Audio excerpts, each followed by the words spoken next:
دوغورا ساربين إساف حديث أشهد أشهد أن لا إله أن لا إله إلا الله إلا الله وأشهد أن محمد رسول الله. أن محمد رسول الله. السلام عليكم ورحمة الله وبركاته. أقول سكين مرتبوطو بقى جمال. فردشان كون تكتي مرتبوطو اللي يتنيو جمال أبو مصعب الفاجر. إنكجيلا. الحمد لله جبي الرفع. جرى عملتا إسلاما ودبي أجر وإني كان أقول قالي هجو اتكاب سويني كان مرة. كارا فردشان كون إيجتتو كان مرة قولي مرتبوطو وان كمان كم.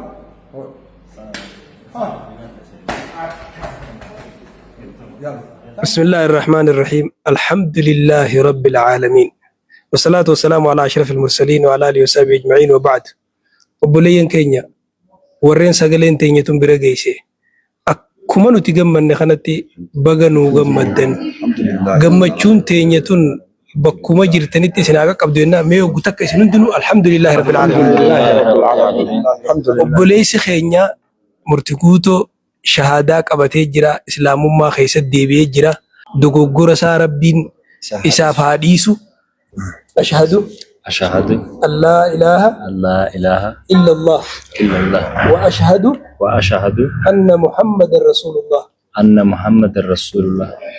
بوليس خينيا جماعة أمانتا إسا أمانتا دلوتا أمانتا إسلام ما أمانتا حقا أمانتا دوغا أمانتا دوغوري تكلين كيسن جرا سنتي بيجا بغا غمني بغا غمدني سنين جچو بربانا gammachuu guddaan nu dhagahama baga gammanne baga gammaddan buleessi keenya akkuma ustaasni jedhan alhamdulillah kulli bani aadan khata wa khairul khata'ina at-tawwabuna dogoggore at-tawbatu tajubbu ma qablaha jenna gammanne inillee baga gammade isinillee baga gammaddanii alhamdulillah gara hundee asli fitratallahi allati fatara an-nas alayha isitti deebi'ee jira alhamdulillah rabbil alamin. galatooma ulfaadhaa isin kulliinuu ganamarraa waan kana qabsooytanii milkii kanarra gahuun tokkoffaa warra miidiyaati wanni nu dhaamnu isinuu Yesuus hin jedhini malee gariin keessan ka shahaadaa qabsiisan matammaan keessan wallaahi dhaafin eebii teessan tagaara geettu tamalkaa geettu awwaaltanii lafa jalatti tanamaa qotaa ooltan alhamdulillah baga ammoo islaamummaa rabbi isinirratti hin buusini nuti yoonaa achillee warri murtiguutoon gara keenya deebi'ee jettanii ganamaa galgala hadraa gootan intahatil qadiyyaan teessan yoona achi qabalee biraa soqadhaa malee nuti nama keenya nama islaama ka gara keessan itti fiddan hirribatti hin qabnu. Allahu akbar. Tafaddal.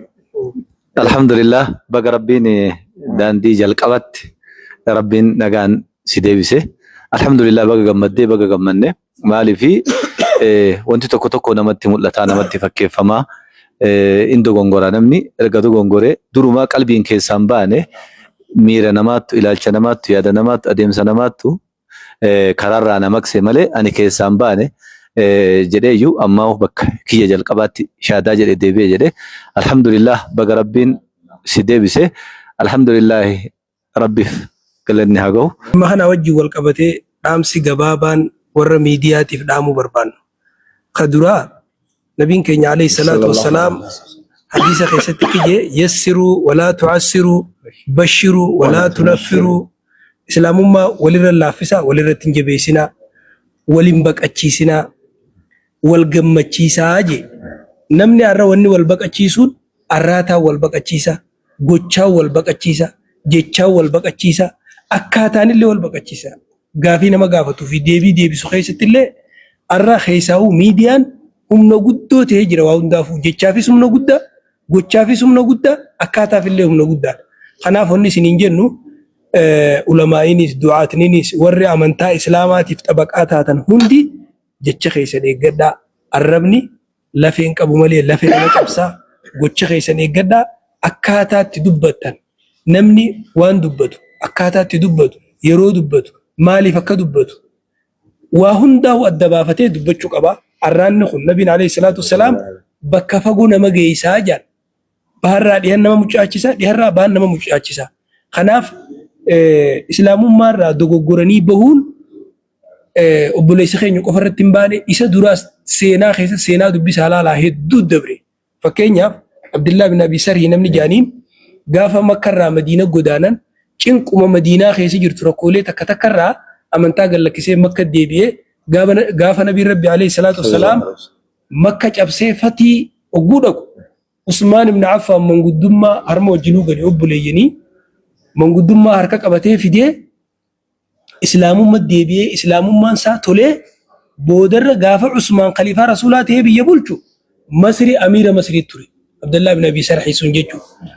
Murti guutuuf illee san kajeellaa lammaffaa seenaa takka takka isinii kaafnaa Ash'as ibn Qays jaanii namni tokko akka seenaa keessa jirutti gaafa Nabiin alayhi salaatu wassalaam du'a Nabii irratti namni hedduun islaamummaa irraa deebi'e.